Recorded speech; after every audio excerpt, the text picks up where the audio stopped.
আপনার মাকে এই তিনটি কথা কখনো বলবেন না, নয়তো আপনাকে সারা জীবন কাঁদতে হবে। যদি আপনার মা আজও বেঁচে থাকেন তবে এই ভিডিওটি শেষ পর্যন্ত অবশ্যই দেখুন এবং কমেন্টে লিখুন আলহামদুলিল্লাহ। প্রথমত, মাকে বলা আপনি কিছু জানেন না। যখন মা কোনো পরামর্শ দেন তখন তাকে এটা বলবেন না যে আপনি কিছু জানেন না। মনে রাখবেন, যখন আপনি কথা বলতেও জানতেন না তখন তিনিই আপনাকে কথা বলা শিখিয়েছেন।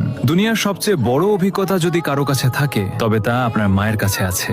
দ্বিতীয়ত, মাকে কখনো বলবেন না আপনি আমার জন্য কি করেছেন।